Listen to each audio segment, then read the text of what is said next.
And my name is Krista Guzman. I'm an Environment and Development Planner here at the North Central Texas Council of Governments, and I will be moderating today's webinar. I work in the Stormwater Public Education Task Force. They're also referred to as the PTF, and they are the sponsor group for today's webinar. The PTF is a subcommittee of the Regional Stormwater Management Coordinating Council here at the North Central Texas Council of Governments. And for those who may be a little bit unfamiliar with who we are, I'll take a quick moment to give you a brief overview. The North Central Texas Council of Governments, also sometimes called the COG, is a voluntary association of local governments. We are one of 24 COGs in the state of Texas, and our main function is to transcend jurisdictional boundaries and to promote sound development and facilitate cooperation among our member governments. So our speakers today are going to be Aaron Hoff with the Tarrant Regional Water District, Blake Aldridge with the Upper Trinity Regional Water District, and John Clement with the City of Austin. So I'm going to get us started with our first poll question. I see some of you have already answered. So we just want to see, what type of organization do you represent? All right, so it looks like we do have a majority of city employees, but we do have a good representation of other individuals on the line. All right, so we'll do one more poll question before getting started. Does your organization have a plan in place to establish and or protect riparian buffers? Just kind of a warm up to our presentation for today. So I'll go ahead and introduce our first speaker. Aaron Hoff is an environmental scientist working with the Tarrant Regional Water District, specializing in source water protection and watershed education. He has assisted with the development of 5 watershed protection plans in the Dallas-Fort Worth area. He was born and raised in rural North Texas, and his childhood adventures fostered a healthy appreciation for the natural world. He proceeded to earn both his bachelor's and his master's degrees from Texas A&M, where his studies focused on water quality and natural resource management. He's currently seeking his PhD from UT Arlington, where he's researching microbial impact in Texas waterways. Aaron, the floor is now yours. And just as a quick reminder, if you're joining us a little bit late, please keep your microphones on mute throughout the duration of the presentation, and we'll be accepting questions at the end. All right, Aaron, the floor is yours. Thank you. As Krista said, I am the Watershed Programs Manager at Tarrant Regional Water District. All right, so we're going to do a really quick kind of 101 presentation for what riparian buffers mean within a watershed characteristic. So as many of you may know, a watershed's kind of like a topographic bowl, so to speak, where, you know, if you have a rainfall event or some sort of precipitation, you're going to have these high points, whether they're mountains or hills or just really high points in your elevations, where if it rains on one side, that water is going to go over to a separate place, but everything within that bowl is going to drain down to a certain point. Could be a bigger river, as you see there. You know, you got smaller rivers becoming bigger ones. They eventually all drain down to what looks like a lake down there where that gentleman's fishing. That's really the end point for that watershed. That's where it all drains from into the next bigger watershed. Lots of stuff happens in these watersheds. We've got, you know, agriculture and, you know, urban activities. It could be sports field. It could be, you know, high density housing. But, you know, most of these things that we talk about in watersheds from our perspective that we can, you know, have an influence on are going to be human in nature. So if you give me a next click, we can kind of take that into an actual rural or perspective. In this case, it's going to be what we call the Mississippi River watershed, which is a big chunk of the U.S. As you can see there, we've got smaller tribs draining to bigger ones, and that all eventually goes down into the Gulf of Mexico via Louisiana. Next slide, please. So zooming in a little bit, we go down to the riparian level. Give me a click or two there. Wait a minute. Click again. You get out of here, Fonz. We're not talking repair shops. We're talking riparian zones. Get out of here. Get. Click again, please. So not repair shop, riparian zones. And you'll see here on this map, we've got areas called uplands, which are your upper elevations. And then down at the bottom there on the far left is the aquatic zone, or your stream bed. And you can see between that, you have your 2 riparian zones. If you give me another click, please. And that really is, you know, for all intents and purposes, what falls under the side of your natural stream channel. For simplicity, we can say that riparian zone is really just between the water's edge and the top of the floodplain, which you can see they're kind of drawn across in a horizontal line. So those riparian zones are what's between that, that water body and the upland areas that drain to it. So what makes these areas so great? First and foremost, you get more water, you get more plant mass. And with that comes more wildlife habitat, more diversity, and really more habitat function overall. You can see in the picture here now some overhanging vegetation. That, in addition to some of the groundwater surface water interaction that happens close to the bank, is going to, regulate your surface water temps. That's going to improve dissolved oxygen levels in the stream so that more species can survive. You'll reduce your velocity of your storm flow if you give me another click. That's going to, of course, reduce the amount of erosion, and really that's what slows your erosion down, is all of that vegetation that's in that riparian zone. In addition to that, it captures the plant litter, and that's going to help kind of with your sediment load coming in. It's going to filter that out, as well as some of those pollutants that may be attached to those soil particles before they reach that water body, that stream or that lake. So you can really think of these riparian zones as nature's water treatment facility. And you can see that in here in this picture here on the far right, you've got just bare soil. As you go further left, you get increasing amounts of leaf litter and actual vegetation there. You can see there your runoff is decreasing from right to left, as well as getting clearer. There's more stuff being taken out by that vegetation and that plant litter. So, and really what we're looking at here is, it buffers peak velocity, which, all that stuff you have on there stores more water. And it really allows those streams to flow for longer periods because you've got that buffer holding that water there, and it's slowly releasing it over time, which reduces your flood risk.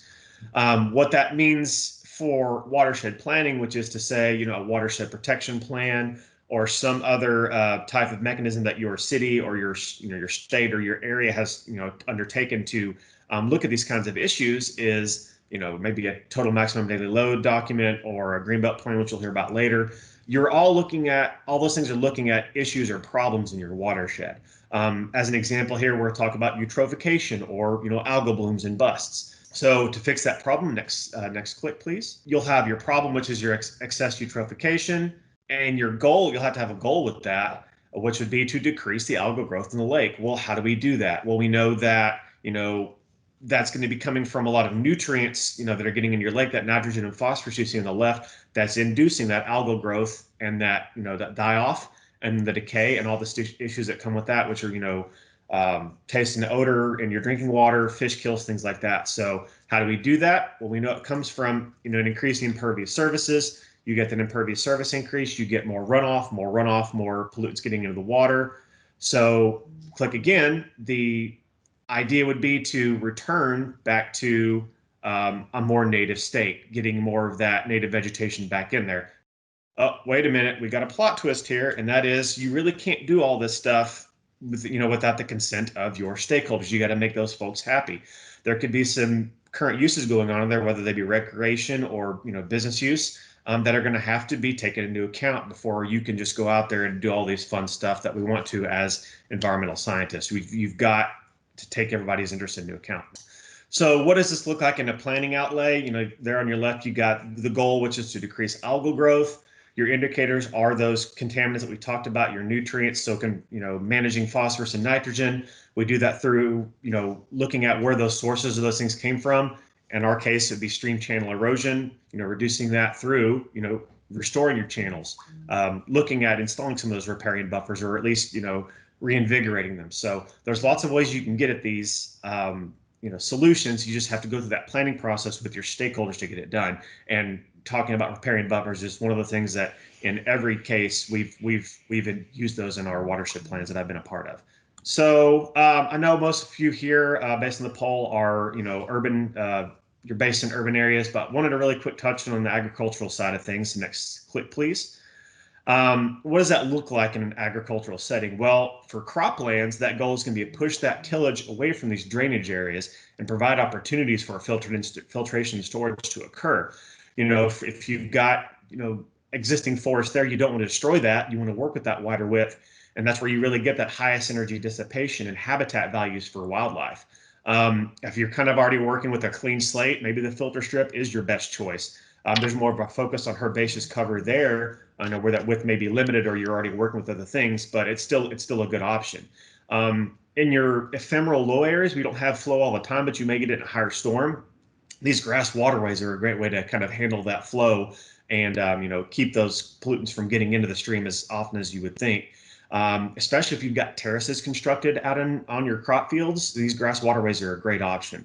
And then if you've got really a low spot that's not necessarily, channeling anything, but, could be used for other things, maybe that wetland restoration is a good idea. Convert that to a wetland, you get increased storage out of that and filtration, and you get some other amenities. If you're a farmer that's also a duck hunter, hey, now you've got this little, wetland area where you could practice that fun stuff.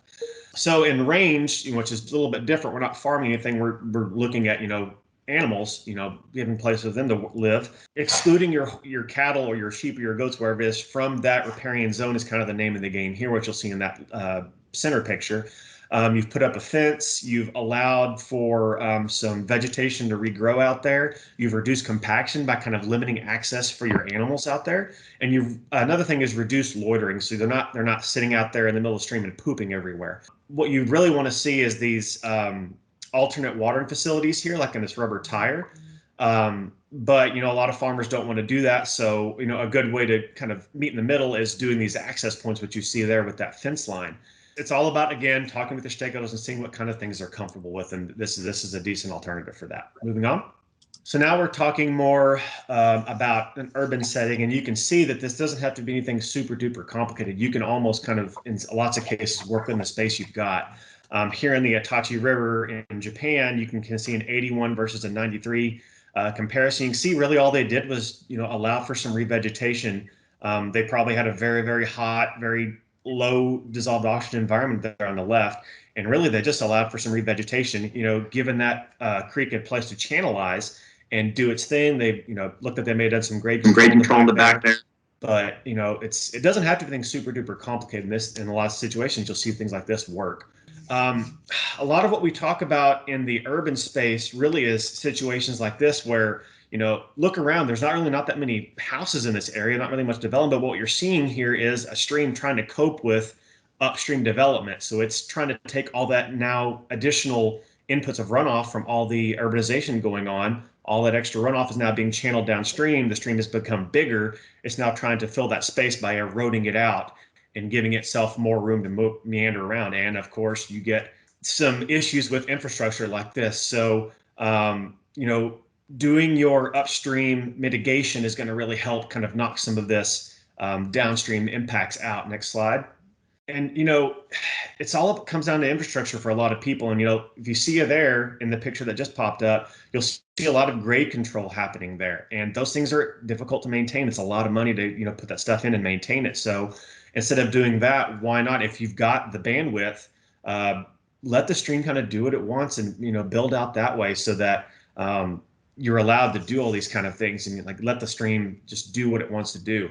That's going to help with, filtering runoff. If you put these buffers in, it's going to help get rid of some of that bacteria, the pesticides, the herbicides, the fertilizers, and the chemicals that are coming down from all these, this development's coming in. If you give me another click, you'll see the city of London over in the UK has a lot of green space on the outside of its periphery. But if you'll click again, what they're wanting to do now is really look at the aspect of habitat connectivity. And then with that comes recreation opportunities, just connecting these green spaces in the outside of the city to where they can, you can go move from one side to the other without having to go completely around the city to do it. And, given some controlled access points for humans to interact with wildlife, if they so choose to do so. Next slide, please. So here you'll see real quickly, the city of Seoul back in '68 had this creek. You can maybe be able to see it underneath the big thoroughfare there on the left.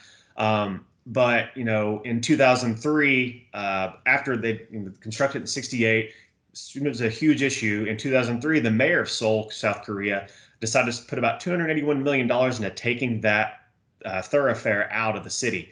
Of course, you can imagine people were pretty ticked off about that. But they did some smart thinking. They made sure that people that were displaced had a program. They moved them around. And by 2005, when it opened, give me a click. Man, people just loved this thing. The residents loved it. There were visitors from 30 different countries at least per year using this thing. a 6.5 degree temperature drop here compared to the rest of the city. Pedestrians were able to use it to get to a lot of resource areas, and that highway removal actually led to a decrease in downtown traffic, uptick in subway and bus use. So it was a win-win-win for the entire city. So you can really do lots of really cool things with these restoration projects, even in a limited area like this. Next slide, please. So how do you create these buffers? Really, the big things are going to be your slope that you're working with and the type of soil you're working on here. So you can see there's a lot of variety, going from a really porous media like you have in hydrologic soil group A versus really thick, packed, heavy clays you'd see in group D. But depending on the type of thing you're trying to remove, whatever your issue is, if you'll give me a couple clicks there, if you're just looking at sediment particles, you're looking at maybe 48, 50 feet for your width on your riparian buffers. But if you start talking about taking those contaminants and those pathogens out, you're going to have to really push that up, especially at your higher grades out to 100, 150 feet. So like I said, soil permeability is really a big part of that. If you've got gravel, you've got drainage that can happen almost instantaneously. But if we're talking heavy clays like we have around here in the Dallas-Fort Worth area, and lots of other parts of Texas too, you're looking at very long drainage times to work with, and that's something you have to account for whenever you create your riparian buffers. Next slide. And the other question we get a lot is hey, what kind of plants we put out here? And man, you can learn a lot from just taking a kayak around to kind of a natural stream channel nearby and seeing what kind of plants grow out there, taking some pictures, bringing that back to your botanist or whoever you're working with to do this project and saying, hey, can we get these types of plants? And, of course, that can be a variety of things. Your native and adaptive plants are obviously your number one thing to look for. Look something that's resilient to your local climate. Deep fibrous root systems are very important to help stabilize that soil and draw those infiltrated water downwards into your soil column so that it can be flushed out later over that buffered period. Mixture of legumes and grasses is always a great idea. If you've got the space, woody species are awesome in those wider buffers. And the closer you are to the stream bank, the more tolerant of wet conditions these things are going to have to be as you get towards your upland areas. They can be, you can have a little more variety to work with. And one thing before we go, I'm probably getting pretty close on my time here, but I would advise you not to try to fix problems you don't have. So this is in North Carolina on a college campus. It was traditionally classified as a trout stream. And they had a massive project to just install these sediment reduction BMPs. They removed big chunks of the tree canopy to encourage the herbaceous cover to return. But the trout didn't return along with that. Why? Because there was never really a sediment or a turbidity problem to begin with. The issue was in this case, dissolved oxygen and temperature. And by taking out that tree canopy, they actually made their problem worse. So my suggestion to everyone would be follow your data. And again, don't try to fix those problems you don't have just because it looks pretty. Work with your technical experts and your stakeholders to maintain focus on what the issue is and how to fix it, because failed projects mean wasted money and really bad optics for everyone involved. So just be careful out there. I think we are done, and I will turn it back over. So thank y'all for listening to me today. Yes, thank you so much, Aaron. That was a really great presentation. Sorry about the fawns. No, I love it. This is a riparian zone, not a repair zone. Yep. So we have our next poll. What do you see as the greatest benefit to properly managing riparian areas? And so this one is going to be an open-ended response. Just curious what everyone is thinking would be their greatest benefit. So it looks like water quality and protection and wildlife seems to be some common responses. All right, so we will move on to our next presenter. So our next speaker is going to be Blake Aldridge. Blake is a water education coordinator with the Upper Trinity Regional Water District since 2014. He coordinates the district's water conservation and watershed protection planning and outreach programs and assists customer cities and utilities in their efforts. Blake also assists in the daily activities of the Upper Trinity Conservation Trust, which was established by the district in 2010 as a nonprofit land trust that can accept and hold conservation easements from landowners, developers, and municipalities.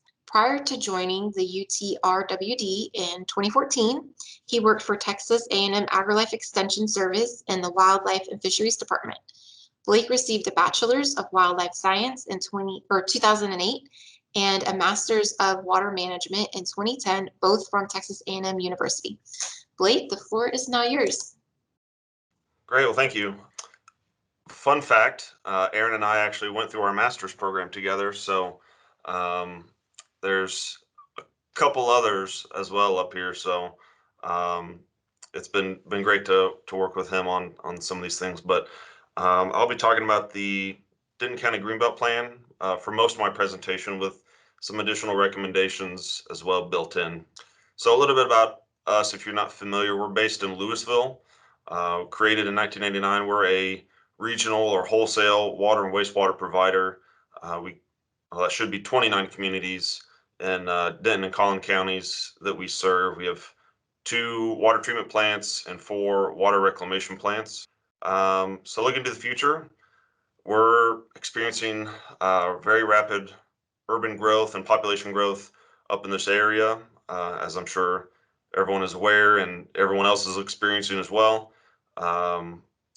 And so as we get closer to that million mark in residents in Denton County, the protection of our natural assets are going to be important as for our future economic growth and quality of life here in Denton County and Collin County.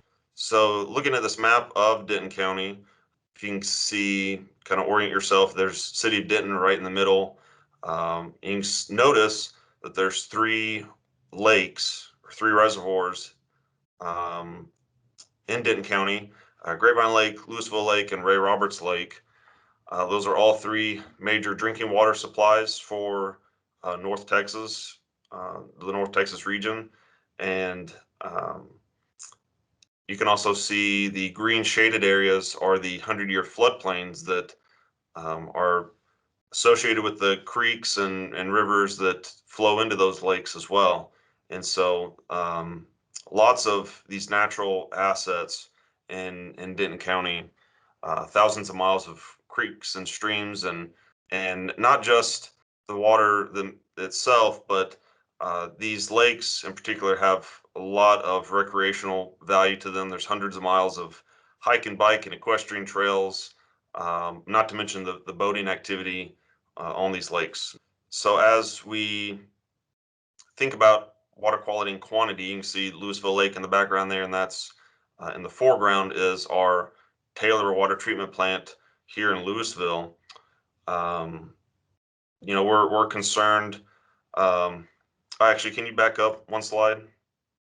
Sorry, I forgot to mention. You see those red circles are the areas where we're seeing significant population growth and urbanization occurring right now, and being that they're directly upstream of a couple of the lakes, that's something that we're working to address with, or try to encourage the protection of these natural assets. Right. So as we think about urbanization, you heard Aaron talk about, as an area urbanizes, typically water pollution and water quality goes down in the receiving water body. And so if we think about that for Louisville Lake and the impact on drinking water treatment, that may mean additional or more advanced water treatment technologies are required, which is more expense for the end user, which are our folks who use the water. But not just that, we're also concerned about sedimentation impact on reservoirs. So this is a statewide issue as these stream banks and overland erosion occurs. And if that sediment makes its way to the reservoirs and deposits on the bottom, it'll actually create a situation where it's filling up the bottom of the lake, from the bottom up, so that lake cannot hold as much water. Louisville Lake, according to a water development report, is actually 13 on the at most risk list. And then when you think about dredging versus just building new reservoirs, another water development board report showed that just actually building new reservoirs is cheaper. So based on some of those things, there's been some work, particularly on Louisville Lake. The city of Denton created the Hickory Creek Watershed Protection Plan, which is one of the arms of the lake that through that study and others, they found that maintaining riparian buffers is one of the most cost-effective watershed protection activities that we can do, so that we avoid issues like this. And you can obviously see there are trees and things like that along this area, but it's been so severely eroded that, I hate to think where that sediment is ending up. So as Aaron mentioned before, greenbelts are riparian areas, kind of synonymous. These guys need so when I say greenbelts, I'm talking about riparian areas. Basically, what you kind of see in the photo is this belt of green going across the landscape. That's kind of the picture we're trying to put in our minds with that. And as Aaron mentioned, these really help to protect water quality. You can see in this photo, this is in northeast Denton County along Little Elm Creek. There's a riparian area. There's a creek down in that tree canopy, and it's acting as a buffer from the adjacent agricultural area. These also help to lessen flooding impacts as we give them room to just to be then, and not build directly on the creek banks themselves. That will lessen our flooding impacts.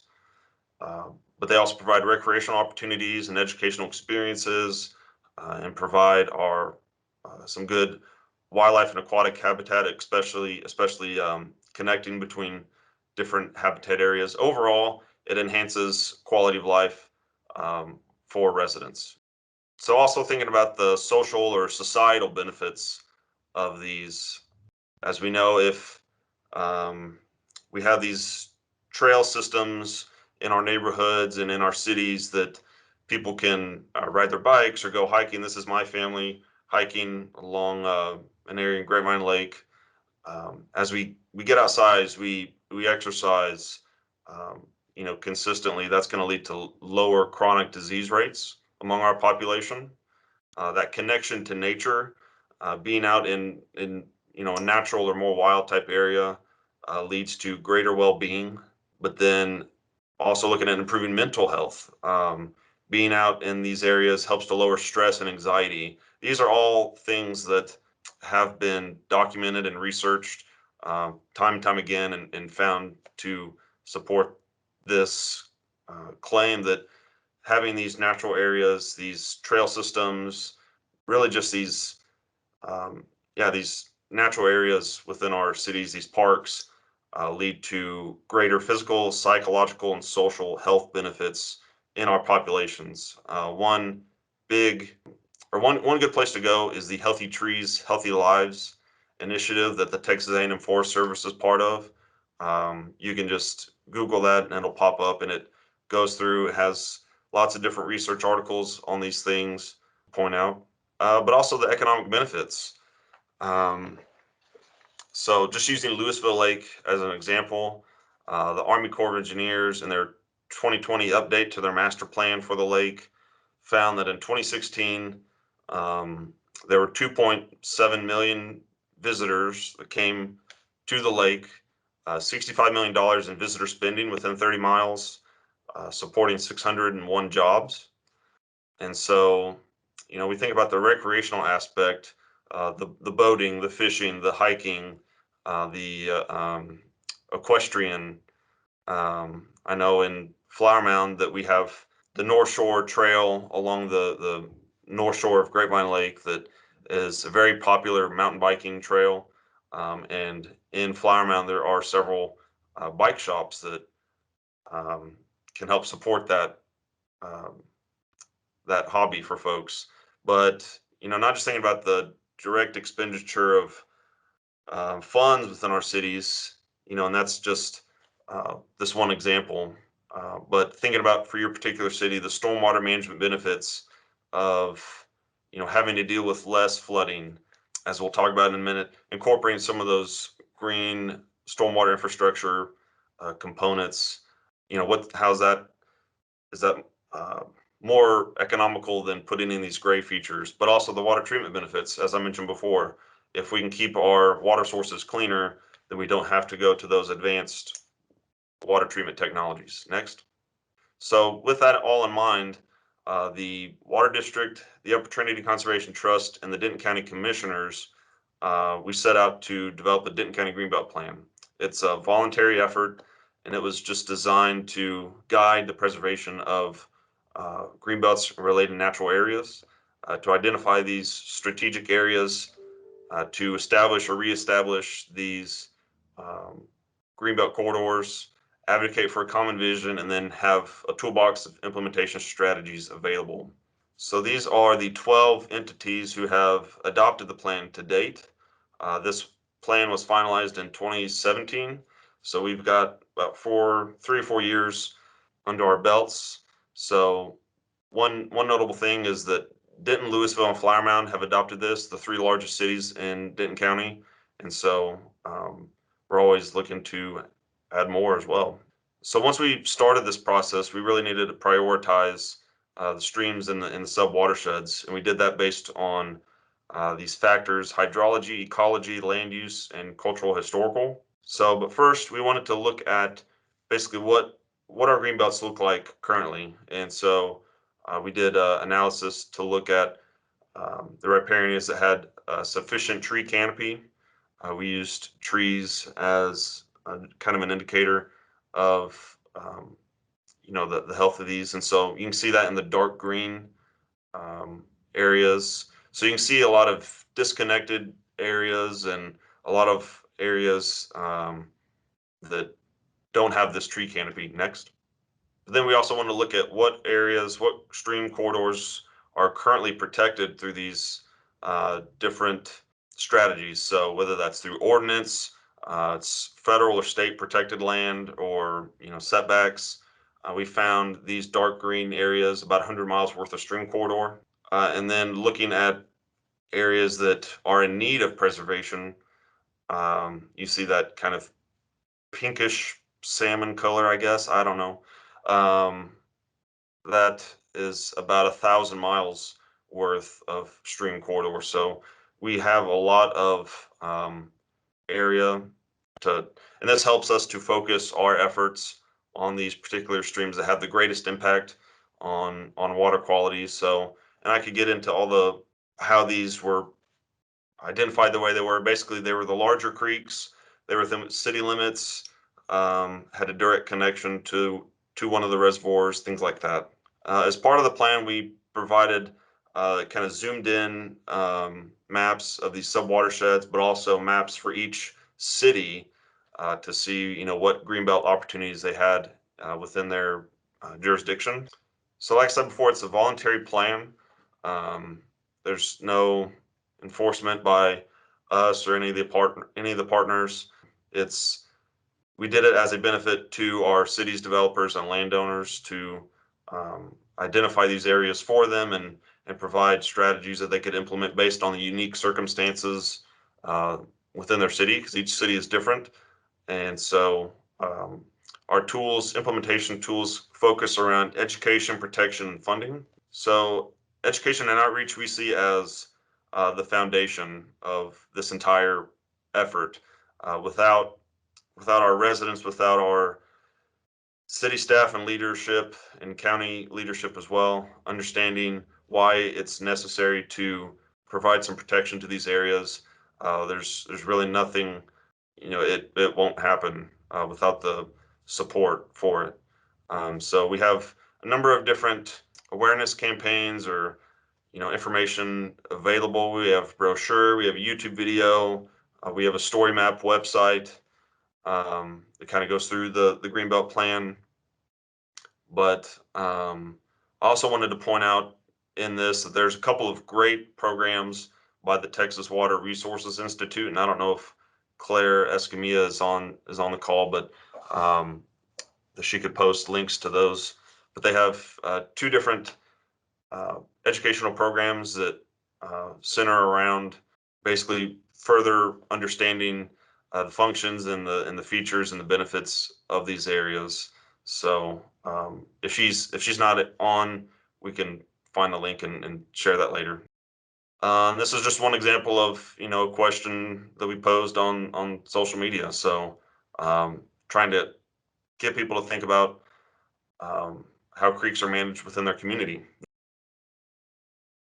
So looking at preservation protection tools, obviously development standards, just having or ordinances or setbacks, things to limit or restrict development, really in the floodplain areas, but at least setbacks from the creek banks themselves to give those creeks room to, because we know that they erode and they move back and forth across the landscape, and so we don't want to build right on them because we know they're going to move at some point.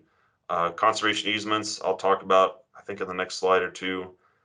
Alternative development ideas like cluster conservation developments, which has been something popular here in the western part of Flower Mound. These green stormwater infrastructure practices, like you see this parking lot in Highland Village, that the rainwater will flow off the parking area into this biofilter in between and soak down, and so that reduces the amount of stormwater coming off this parking lot and actually filter out the pollutants in that water as well. Because Luceville Lake is only probably 1,000 feet or less from this parking lot, so it's really important. Also, can you hit the next? Yeah, so another feature in the back of our Greenbelt plan are providing some trail design standards. Not every Greenbelt needs a trail in it, but it's, for all the benefits mentioned before, it's a great idea to think about these. So we have some different trail design standards built in place. Just looking at mowing regimes, which John will talk about in a little bit, just not mowing all the way to the creek bank can make a huge difference. And then looking at private landowner resources. Next. One key program I wanted to point out was the COGS iSwim program, which has some of these technical resources on the green stormwater infrastructure. This is parking area at the AgriLife Center in Dallas. The Opportunity Conservation Trust, as I mentioned before, is a nonprofit land trust that can accept and hold conservation easements. If you're not familiar with that, those are basically a voluntary agreement between landowner and a land trust or a developer or the city that puts this restriction on the land, but the landowner can continue to own and use and sell the property, but it limits certain rights like building homes or developing in other ways, and it does run with the land in perpetuity.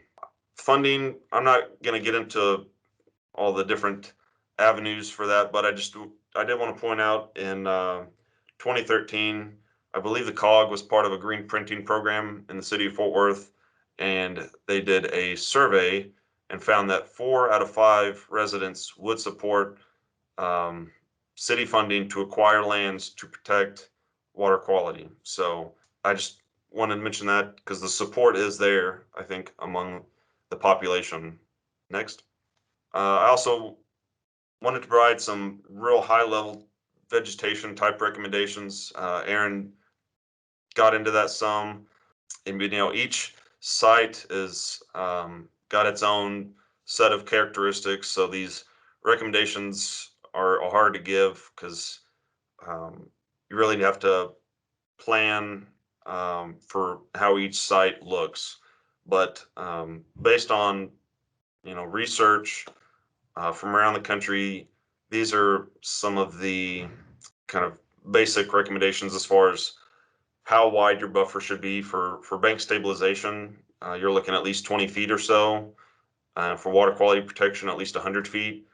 And you want to be able to have adequate vegetative cover to protect the banks and dissipate energy during high flows. So you can see on this creek, a lot of tree roots are protecting the bank. a lot of trees, understory growth as well. That's going to disrupt that water flow and lower the energy from that water. So, and you do want a diversity of plant types. So, sedges and rushes, grasses, forbs, shrubs, trees. You want a diversity of these types, but you also want diversity of species within each. That's to slow the water above and allow the soil to act more like a sponge. And you also want to think about if these areas are going to be flooded frequently. When you're doing research, if you have to do an active planting effort, you want to look at these different wetland indicator categories. So if it's an area that's continuously flooded, you're going to want to look at the obligate wetland plants.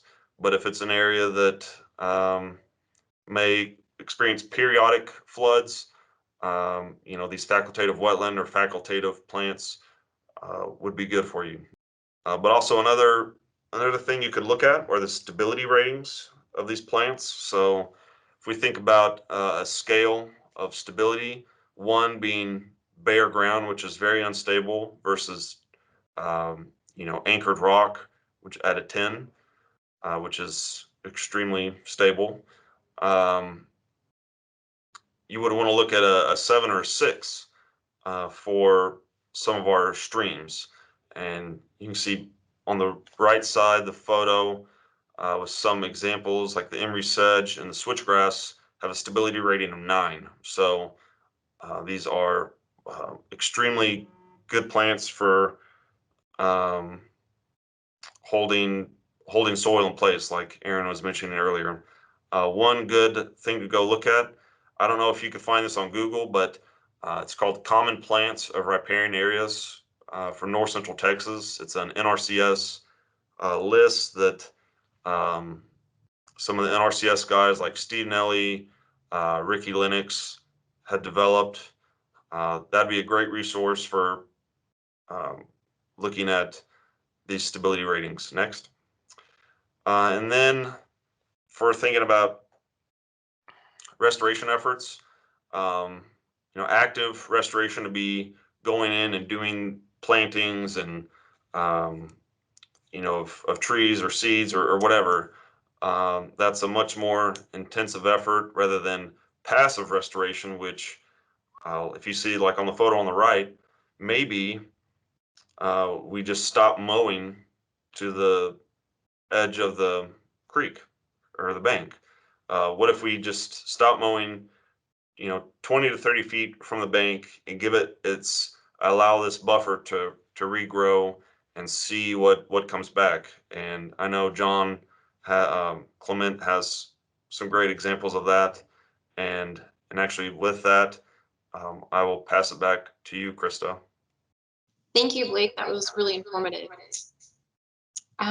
So we'll go to our next poll question before we move on to our next presenter. And the question is, does your municipality or organization have ordinances or standards for riparian buffers? So it looks like there's quite a bit of uncertainty, and 11% of you say that yes, that you do, and 22% say no.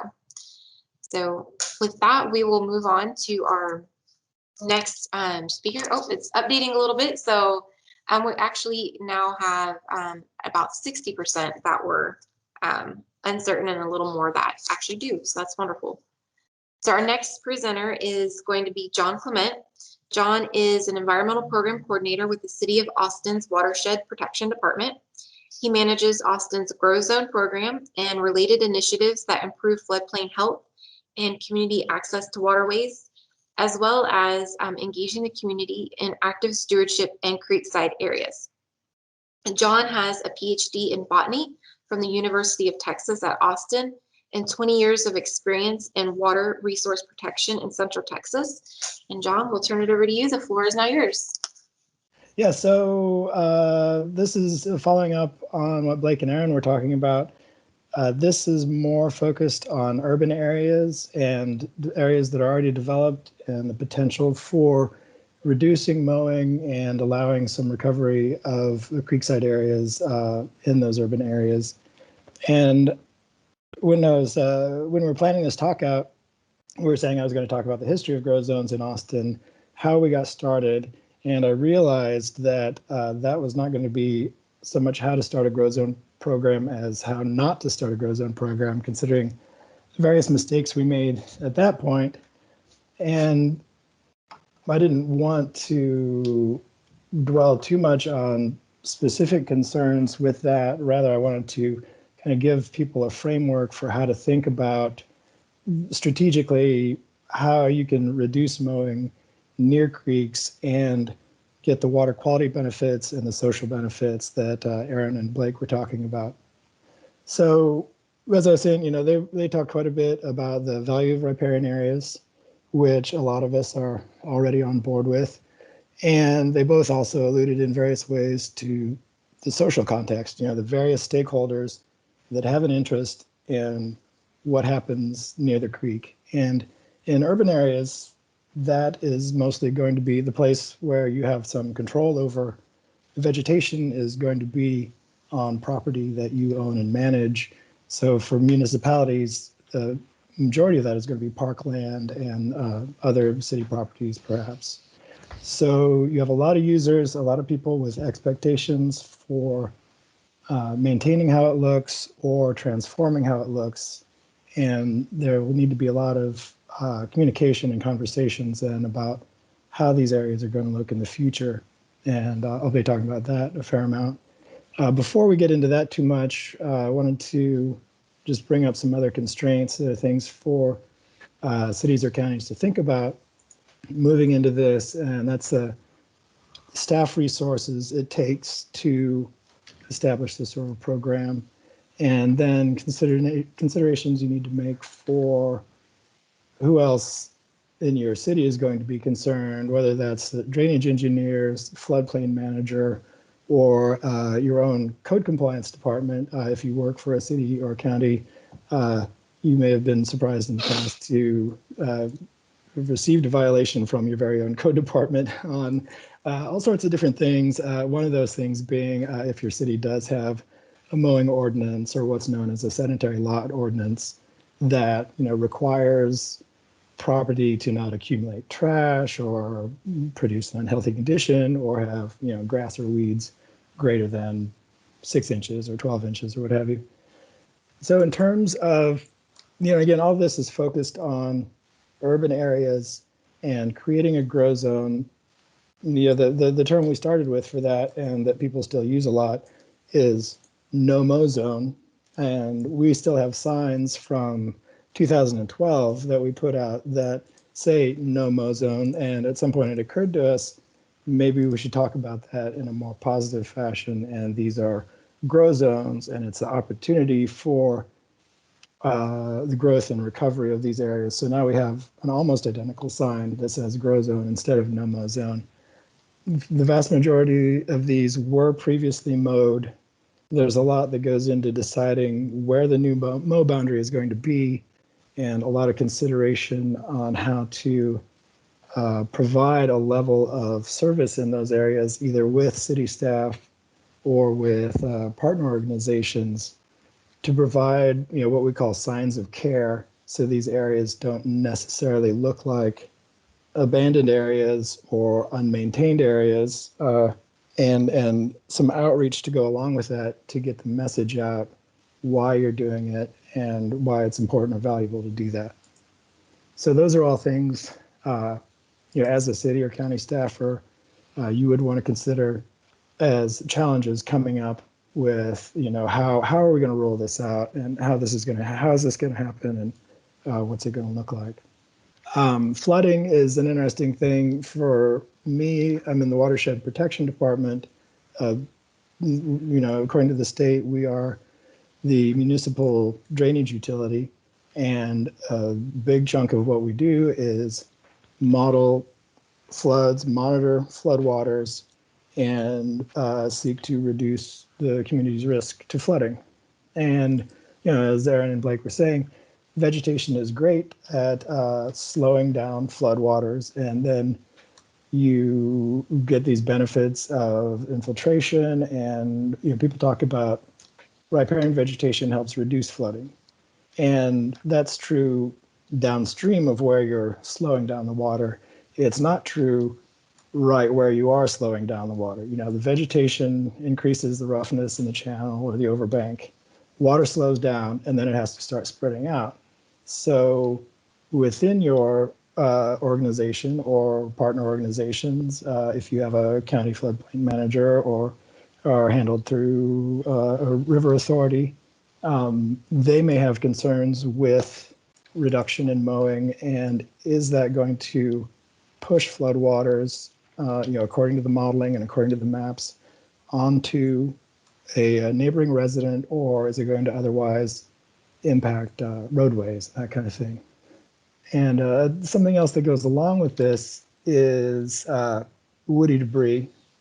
Drainage engineers and the folks maintaining your MS4 are going to be concerned with blockages that occur in culverts. And natural areas generate woody debris over time, and that can wind up downstream and cause a lot of problems. So this is another part of the conversation you may have to have with someone else in your organization or another organization. What's the rate of accumulation of this? Is it acceptable? Are there downstream impacts? Are there culverts downstream that are already prone to clogging? Do you have bridges with much more open conveyance downstream and that kind of thing? And one place where this comes up also in Austin, we've got quite a bit of glossy privet, Ligustrum lucidum, and especially in drainage ways. And we're interested in reducing the density of that ligustrum cover.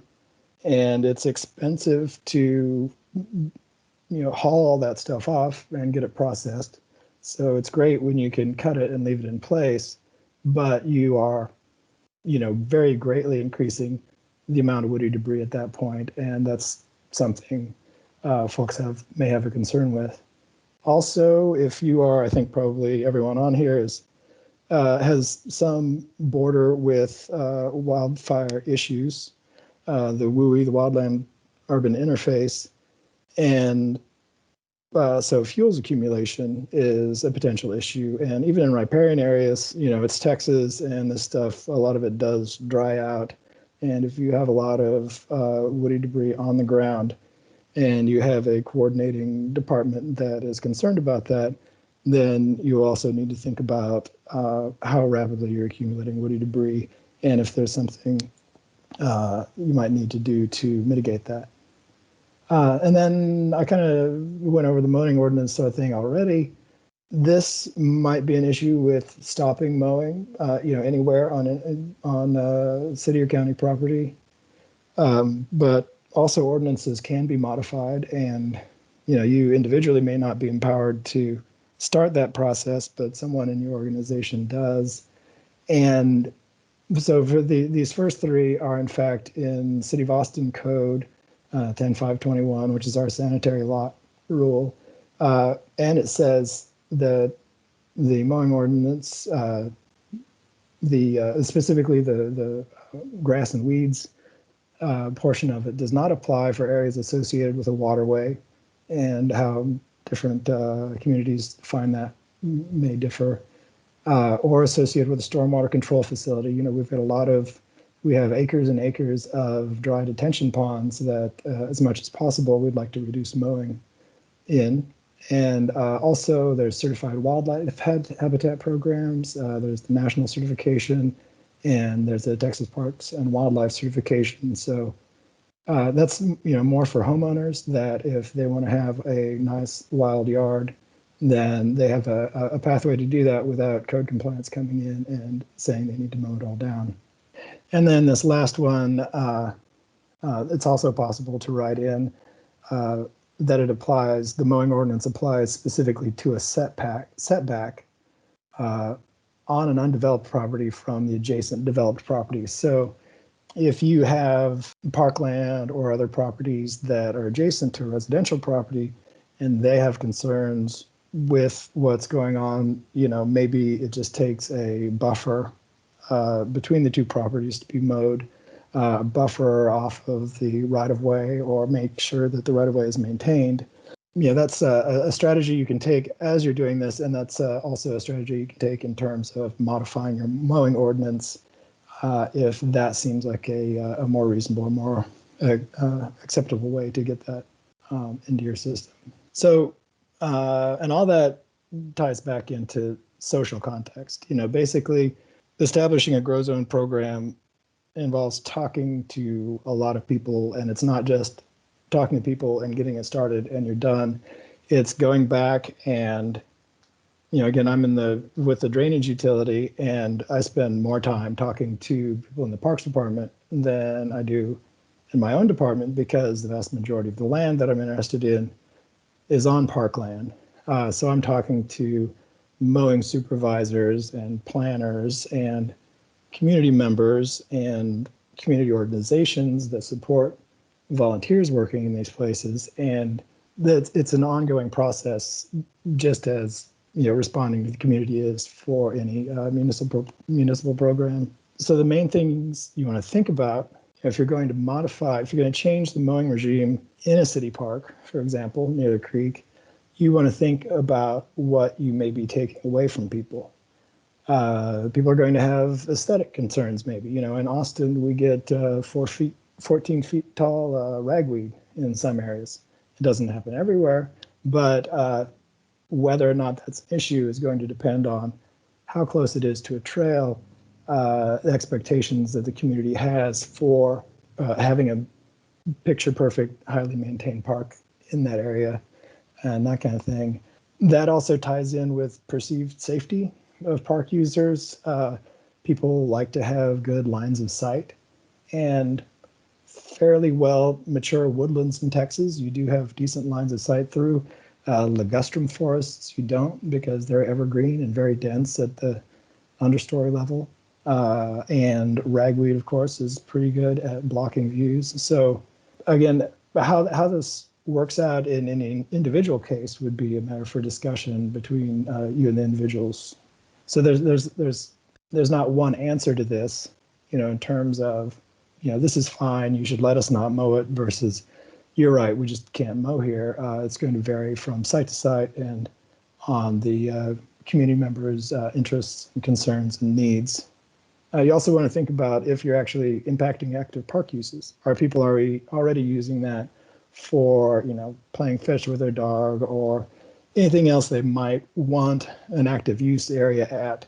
Because people will, perceive the loss, especially if it's a parkland deficient area, if it's an area that doesn't have a lot of active park space, then you may be impacting the neighborhood in ways that you weren't anticipating.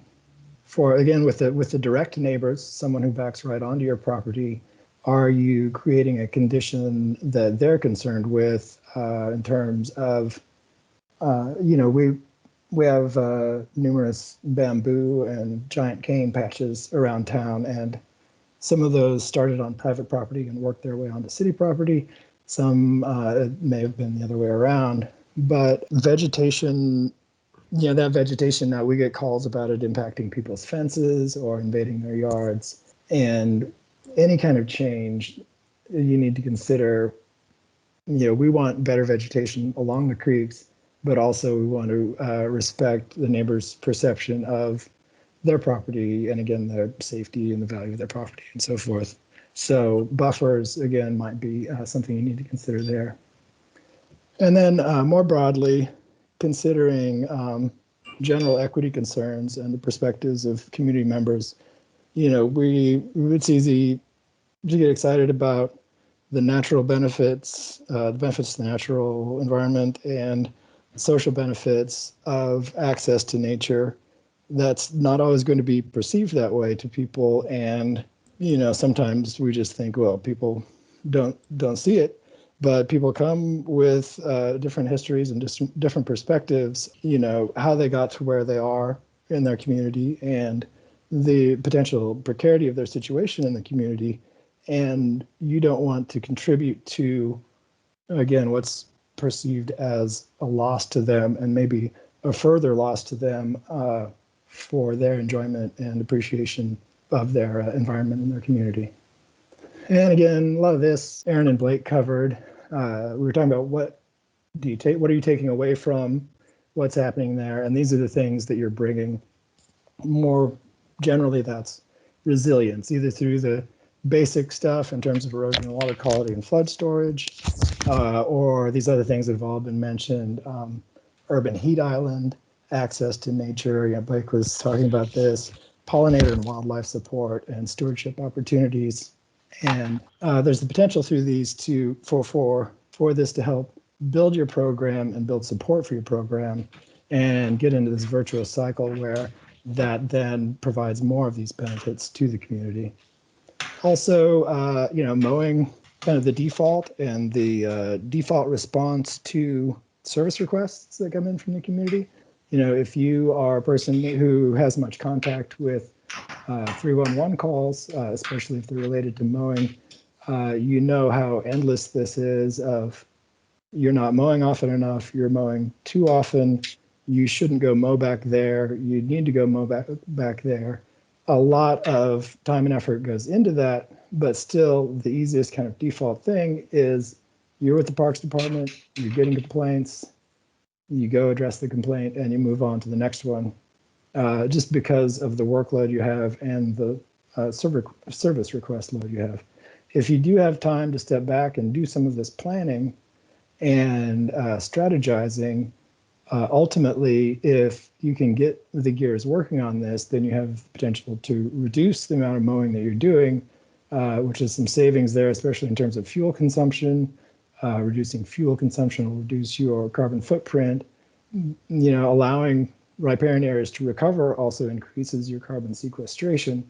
So there's potential benefits there as well. So ultimately, this is all about thinking strategically. How are you going to gain acceptance for the program? And that is communication and these signs of care, this intentionality. You're not just walking away from your property and not maintaining it anymore. You have a plan for it and you have community interest in it, and you're responsive to specific needs of the community. Also, and this is a big part of Blake's thing, the planning process, he's looking at, entire waterways that span communities that can go all the way down to the specific vision planning process for a particular park, or it could be the local parks department, the drainage utility, and so forth, looking at, well, let's get this into the plan. So when we redo this park in 5 years or 10 years, we have the potential to put this setback in place and really transform this area and provide these benefits of nature that we're all interested in. So thinking strategically, when I would say now is a mistake, one thing we did was our pilot project was 12 separate parks spread throughout the city of Austin, from, established within a water quality team that already had full-time jobs doing everything else they were doing. So it was all very seat of the pants. You don't have to do that. You can try it in one spot. You can pull back mowing from the creek from 10 feet in one park or one part of a park and see what happens. Another kind of low barrier entry method is wildflower meadows. And these, of course, aren't restricted just to creeks. The messaging is a lot easier and a lot clearer on these. People know what to anticipate. People love wildflowers. People are much more interested in pollinator support. And it gives your staff a chance to figure out messaging and outreach and how that actually works for, grounds maintenance division or whoever is deciding when it's time to mow and where you're going to mow. Another thing, CIP projects in Austin, we do a fair amount of bank stabilization work, try to tie stream restoration to that. So if you have construction going on in a park, once that orange fence goes up, the expectations in terms of aesthetics go down pretty quickly for the duration of that work in the community. So if some work is being done and there's the potential, especially if there's the potential to maybe do some active work to get native plantings established within that construction area, once the orange fence comes down, people may not immediately assume that that area needs to be mowed again. They may be more on board with this general idea that, okay, well, this is a creekside area. And especially, again, if you did have some funds to help it take on a more natural look, then you'll have better community acceptance. And then also partner organizations in Austin. I'll talk about this in a minute. We've got a couple of citywide organizations, Keep Austin Beautiful and Austin Parks Foundation, that have very active volunteer programs, and then a variety of more localized organizations as well that work on specific creeks or parks in specific neighborhoods. So in summary, don't try to take on too much at once. Try to be strategic about where you're doing it and what the potential community impacts are. And remember that there are ways to relieve community concerns and relieve specific complaints coming in through service requests beyond just going in and mowing the whole thing. If you have the capacity to do a little planning to make that happen, and then make sure you have partners involved. And the big message behind all this is it is an ongoing process, and you need to be able to respond adaptively. Where you first decide that mow line is going to be, that may change the next year or the next week or the year after that, depending on community concerns. That first effort is just kind of a draft. Like, this is where we think we're not going to mow anymore. And you look and see through a growing season if that's acceptable, if you see any obvious concerns popping up, and then see where you go from there. And signage, split rail fencing, making sure that people still have access to get down to the creek. These are all things that you want to provide. So just briefly then on our program, it's right now we're up to 235 acres of areas near creeks that are not mowed anymore. Most of those have never been, or most of those were previously mowed for various reasons. We've also added some mature riparian areas to this. That covers about 15 miles of streams, and it's over more than 40 Austin parks and other city properties.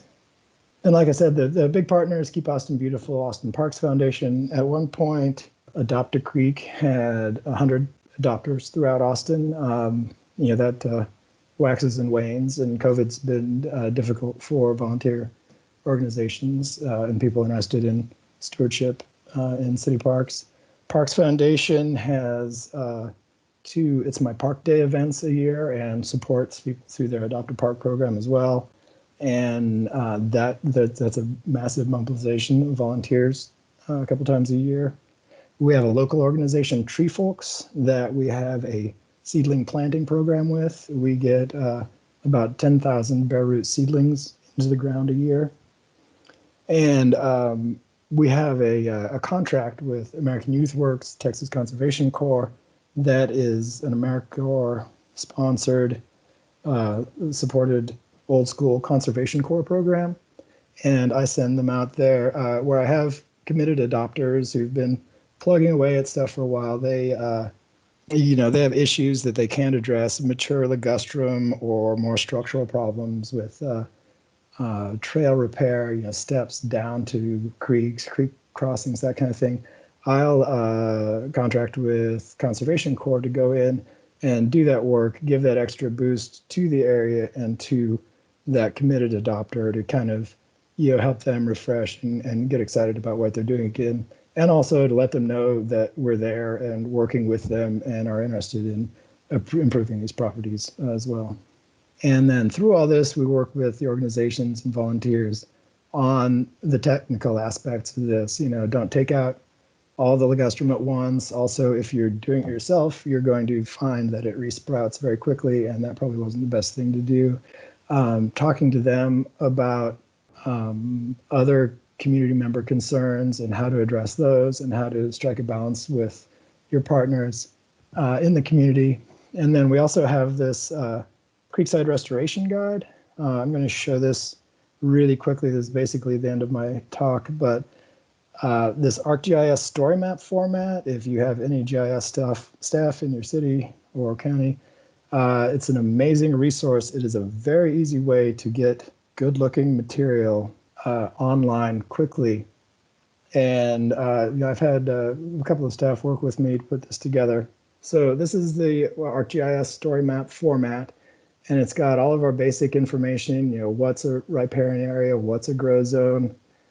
It's got a description, like I was just saying, the partners we work with. We try to not work directly, leading volunteer events ourselves, because that can get overwhelming very quickly. So we rely on Keep Austin Beautiful and Parks Foundation and our other partner organizations for that. We have a description of our general perspective, why we do things the way we do, why we don't go in and try to do everything all at once and so forth. And then various how-tos we have on seed balls, planting seedlings, weed wrenching, invasives. Here's that. This is Ligustrum lucidum in Austin. Not a very pleasant place to walk around in sometimes. Many techniques that we have, and then other resources that we have available. So again, this is if you have GIS staff, it's really not even GIS skills involved so much as some basic editing that anyone can pick up on. There's the potential to get something like this going on your site. If you find any useful information in here, you can direct people to this as much as you want, or we could discuss at some point what your community need that may be similar but different. And I went ahead and I put a link to it in the chat there. And that's all I've got. Hopefully that leaves us enough room for further discussion or whatever Krista has in mind. Yes, thank you so much, John. That was a really another really great presentation, and enjoyed seeing your ArcGIS site there. Howard Redfern asks, are there any areas, any grow areas where burn management has been utilized? If so, how did that go? Oh, burn management, I'm in enough of an urban area that we don't have a lot of opportunities for that. In West Austin, we have water quality protection lands and Balcones Canyonlands preserves that are managed by the water utility, and they have more experience with that. I don't know, this may be something that Blake or Aaron could talk about, since burn management comes up more likely in their areas than in mine. Not to belabor the point too much, but I agree. It's definitely more of a rural tool. I don't see there a lot of cities wanting to shoulder the liability of a burn getting out of control. So, hey, if Mansfield wants to go down that rabbit hole and try it out, then I'm sure it's curious to see what the results would be. But yeah, I really think it's going to continue to be a rural tool and not so much an urban one. There's just too much liability with it. And I think the general recommendation is not to burn in riparian areas, because we need that vegetation to cover the soil and hold the soil in place. So if you can avoid it, that'd be probably best. So we have another question. Can you elaborate on signs of care? What that may look like? Yeah, so that could be adjusting the mow boundary.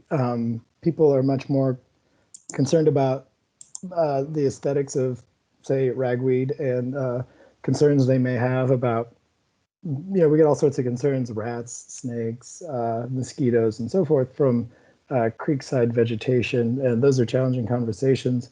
But the more intentional it looks, if if the overgrown area is on the other side of a split rail fence, or if it was right up next to the trail and now it's 3 feet off the trail or 6 feet off the trail, or whatever you need to work with there, that helps. If you have resources through partner organizations where volunteers can get in and take down the ragweed before it's 14 feet tall or shortly after it's 14 feet tall and before it sets seed, then again the community knows something's happening there. There's a plan. It's not just going to be like that all the time.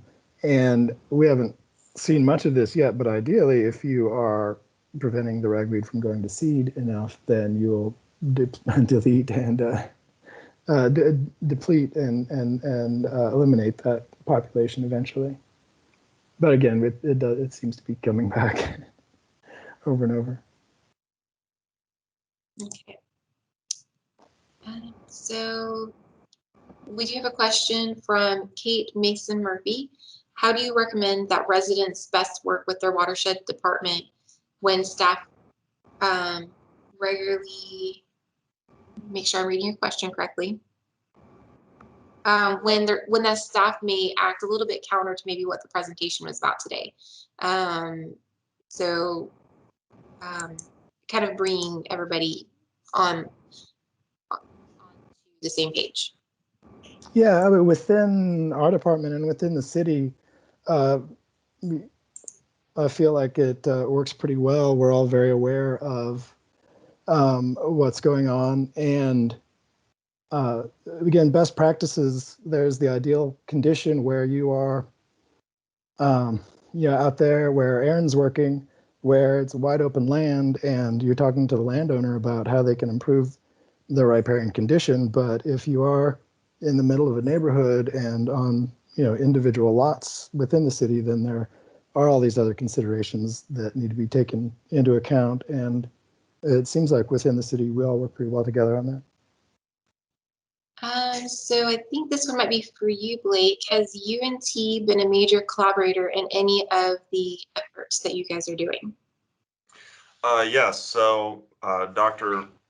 Sam Atkinson at UNT, he developed a water quality corridor management model, which a lot of the prioritization of the streams themselves was that we did in the Greenbelt Plan is based off of his work.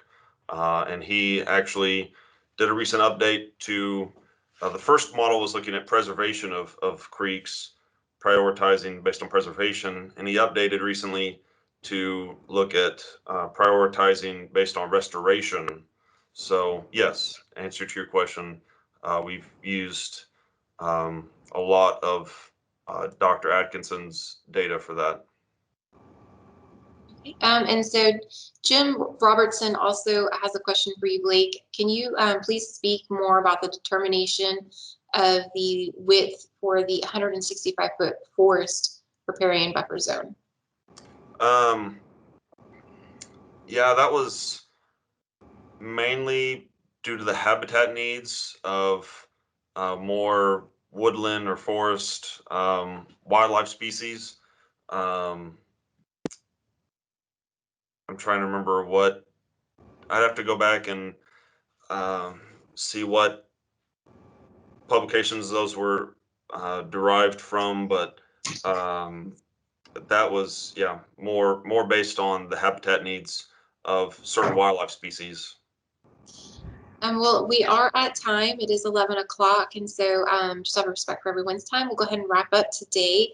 I want to extend a really big thank you to our presenters today for sharing their expertise on this very valuable topic.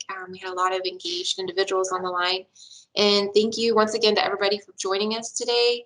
I hope you enjoyed it and found it something valuable to take away. That concludes today's webinar.